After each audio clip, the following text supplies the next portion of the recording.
नमस्कार दोस्तों।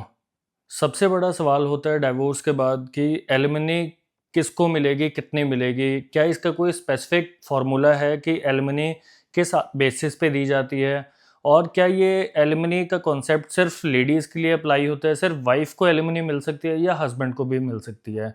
तो आज के इस वीडियो में मैं आपको बताने वाला हूँ एलिमनी का पूरा स्ट्रक्चर, एलिमनी किस तरीके से मिलती है, एलिमनी के सेक्शन कौन से हैं और एलिमनी हस्बैंड को भी मिल सकती है या सिर्फ वाइफ को ही मिल सकती है। अब जो एलिमनी और या मेंटेनेंस है वो किस लिए होता है? वो होता है फाइनेंशियली सपोर्ट करने के लिए। लेट्स से कि एक वाइफ है, वो 5,000 रुपए कमाती थी ड्यूरिंग मैट्रिमोनियल लाइफ और उसके बाद जब उसका डाइवोर्स हो जाता है या ड्यूरिंग लिटिगेशन जब वो अपने हस्बैंड से अलग रहती है, तो भी वो 5,000 कमा रही है। तो उस दौरान जो है वो अपना जीवन का बसर कैसे करेगी? वो 5,000 रुपए में उसकी ज़िंदगी तो नहीं चल सकती।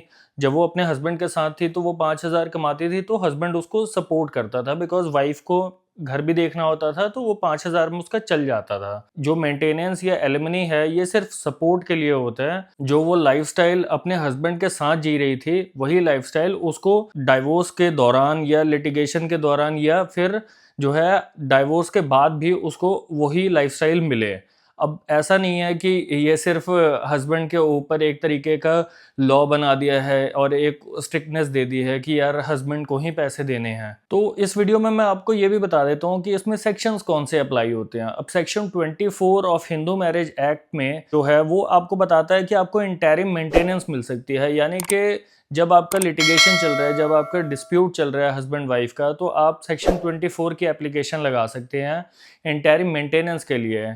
और सेक्शन 25 में आपको बताया गया है कि मीन्स आपको एक परमानेंट एलिमनी मिल सकती है, एक अमाउंट मिल सकती है और आप सारे लिटिगेशन जो है वो ख़त्म कर सकते हैं। अब क्या होता है कि इमीडिएट रिलीफ नहीं मिलता, मतलब लिटिगेशन तो सालों साल चलता है। हम लोग कोर्ट में देखते हैं यार 20-20 साल जो है वो केस चल रहे हैं बट कोई रिजल्ट नहीं आ रहा। तो ऐसे में क्या होता है कि आप कैसे अपने लाइफ़स्टाइल को चलाएँगे, कैसे आपका जो है वो नीड्स पूरी होंगी। तो ऐसे में जो है आप सेक्शन 125 ऑफ सीआरपीसी जो है वो मेंटेनेंस क्लेम कर सकते हैं कि भाई मुझे जो है गुज़ारा भत्ता चाहिए।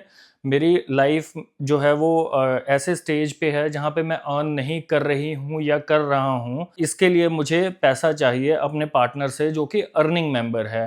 नाउ यहाँ पे आप लोगों ने नोट किया होगा कि मैंने कर रही हूँ और कर रहा हूँ की बात की है। यानी कि ये जो लॉ है ये न्यूट्रल जेंडर बिल्कुल मतलब न्यूट्रल है, कोई डिस्क्रिमिनेशन नहीं है। आप लोग सोचते होंगे यार कि वाइफ ही केसेस डालती है, वाइफ ही जो है वो एलिमनी मांगती है और कोर्ट उसको ग्रांट कर देती है। कैच ये है कि हस्बैंड जो है वो कोई भी ऐसा केस फाइल नहीं करता मेंटेनेंस के लिए या परमानेंट एलिमनी के लिए।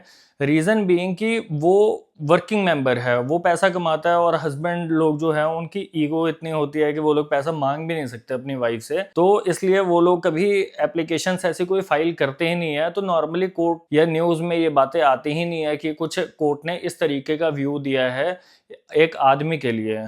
ये जनरली एप्लीकेशंस फाइल होती है लेडीज़ के बिहाफ पे। दूसरी बात आती है कि एलिमनी कितनी मिलती है, वो कैसे डिसाइड होता है? कोर्ट कैसे all of a sudden decide कर देती है कि हस्बैंड को इतनी एलिमनी देनी है या वाइफ को इतनी एलिमनी मिलनी चाहिए? वो सब कुछ डिपेंड करता है कि उनके एसेट्स कितने हैं, कितनी लायबिलिटीज़ हैं, उनकी इनकम कितनी है और भी बहुत सारे फैक्टर हैं जैसे कि लाइफ़स्टाइल, उनके बच्चे हैं या नहीं हैं। तो इन सबको कंसीडर करते हुए जो कोर्ट है वो मेंटेनेंस या एलिमनी ग्रांट करती है। अब सबसे बड़ी इंपॉर्टेंट बात है कि यार ये मेंटेनेंस या एलिमनी न्यूट्रल है, मतलब ये हस्बैंड भी क्लेम कर सकते हैं या सिर्फ वाइफ को मिलेगी। तो मैं आपको बता दूं ये बहुत ही इंपॉर्टेंट है। ये जो लॉ है ये बिल्कुल न्यूट्रल है, मींस आप एक हस्बैंड होके भी ये एप्लीकेशंस फाइल कर सकते हैं, कोर्ट में दरवाज़ा खटखटा सकते हैं कि भाई हमें मेंटेनेंस चाहिए। अब जैसे कि रिसेंटली एक केस आया था जहाँ पे एक आदमी ने अपनी वाइफ को पढ़ाया और उसको ऑफिसर बना दिया एंड उसके बाद जो है उसकी वाइफ ने उसको छोड़ दिया।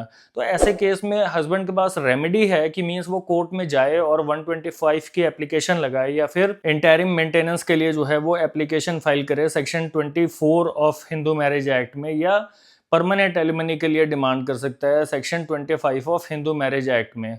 तो ये रेमेडीज जो है ये दोनों पार्टीज के पास हैं, यानी कि हस्बैंड के पास भी है और वाइफ के पास भी है। जैसे कि मैंने पहले ही बताया कि ये रेमेडी जो है वो नॉर्मली वाइफ्स अवेल करती हैं। इसमें एक कैच भी है। कैच ये है कि आप लोग सोचते होंगे यार वाइफ तो कुछ भी एलिगेशन लगा देती हैं और जो है वो हमसे पैसा ले लेती हैं और कोर्ट भी जो है वो पैसा दे देता है। तो इसमें कैच ये है कि वो जो भी क्लेम लगा रही हैं उसका बेस होना चाहिए। अगर उन्होंने झूठी एफआईआर या झूठे स्टेटमेंट्स दिए हैं कोर्ट में ऑन ओथ, तो आप उसके अगेंस्ट जो है वो एक्शन ले सकते हैं। 340 सीआरपीसी की एप्लीकेशन फाइल कर सकते हैं कि उन्होंने फॉल्स एफिडेविट कोर्ट में फाइल किया है, या फिर जो है आप क्रिमिनल डेफामेशन का केस कर सकते हैं कि उन्होंने आपके अगेंस्ट जो है वो झूठा एफआईआर दर्ज कराई है, उसका कोई बेस नहीं है।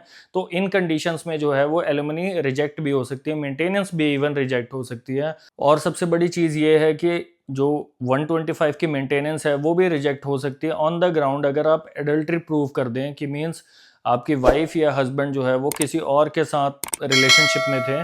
तो जब ये चीज़ें अप्रूव कर देते हैं तो कोर्ट जो है वो एलिमनी या मेंटेनेंस ग्रांट नहीं करती है। अब इसमें सबसे बड़ी जजमेंट मैं आपको बता देता हूँ जो ऑनरेबल सुप्रीम कोर्ट ने रिसेंटली इंट्रोड्यूस किया था। मतलब उन्होंने एक बहुत ही लैंडमार्क जजमेंट दी है, जैसे कि रजनीश कुमार वर्सेस नेहा, जिसमें कि बहुत चीज़ों को कंसीडर किया गया कि मीन्स किस तरीके से जो है कोर्ट मेंटेनेंस लगा देती है, जो कि बहुत ही एरोनियस है, बहुत ही गलत है। तो इस चीज़ के लिए इस जजमेंट में कोर्ट ने हेल्ड किया कि एक एफिडेविट फाइल करना पड़ेगा हस्बैंड को भी वाइफ को भी, जिसमें कि वो अपने एंटायर सोर्स ऑफ इनकम, उनके एक्सपेंडिचर, उनके डेट, जो भी चीज़ें रहेंगी रिलेटेड टू मनी, तो वो सारी चीज़ें उसमें मेंशन की जाएंगी और वो ऑन ओथ जो है वो दोनों पार्टीज़ को कोर्ट में सबमिट करनी होगी। तो ऐसे में क्या होगा कि जहाँ भी वाइफ स्पेशली, क्योंकि आजकल बहुत सारे फॉल्स केसेस वाइफ फाइल कर रही हैं कोर्ट में against husband and in laws, तो अगर ऐसे केसेस में एफिडेविट फॉल्स फाइल करती हैं तो आप क्रिमिनल एक्शन ले सकते हैं अपने वाइफ के अगेंस्ट, और परजुरी का जो है उनके ऊपर चार्ज भी लगा सकते हैं। अब कभी कभार क्या होता है कि जब लिटिगेशन चलती है तो बहुत ही ग्रीडीनेस आ जाती है किसी पार्टी में, तो वो कुछ भी एलिगेशन लगा देती है कि हमने तो जी 50 लाख खर्च किए थे शादी में, इन्होंने इतना डिमांड किया था, हमने तो देखो उनको सोना भी दिया था, है ना। तो इतना सब कुछ वो एलिगेशंस लगा देती हैं। बट ये एलिगेशंस अगर आप प्रूव नहीं कर पाए तो हो सकता है कि कोर्ट आपके अगेंस्ट भी एक्शन ले ले। अगर दूसरी पार्टी को लॉ की नॉलेज है, उनके वकील को लॉ की ज़्यादा नॉलेज है, तो वो आपके अगेंस्ट क्रिमिनल एक्शन ले सकते हैं, जो कि आपको फ्यूचर में आपके केसेस में बहुत ही एडवर्स रिमार्क्स देगा। मतलब कोर्ट जो है वो आपके साथ सिंपैथेटिकल नहीं रहेगी। जहाँ पे आपको रिलीफ मिल सकता है वहाँ आपको रिलीफ नहीं मिलेगा ड्यू टू योर कंडक्ट, कि आपने जो है एक फॉल्स एफिडेविट फाइल किया, फॉल्स एलिगेशंस लगाए हैं। तो कभी भी जो है आप फॉल्स एलिगेशंस मत लगाइए। आपके पास इनकम के सारे प्रूफ होने चाहिए। कोई भी एलिगेशन लगा रहे हैं तो उसके प्रूफ्स होने चाहिए। ऑन एयर जो है कुछ भी मत लगाइएगा। कोई ऐसे ही एलिगेशंस लगाना जो है वो बेबुनियाद है। तो अगर ये वीडियो आपको अच्छी लगी हो, बहुत ही इन्फॉर्मेटिव लगी हो, तो प्लीज़ मेरे चैनल को लाइक कीजिए, सब्सक्राइब कीजिए और कमेंट करके बताइए कि ये वीडियो आपको कैसी लगी।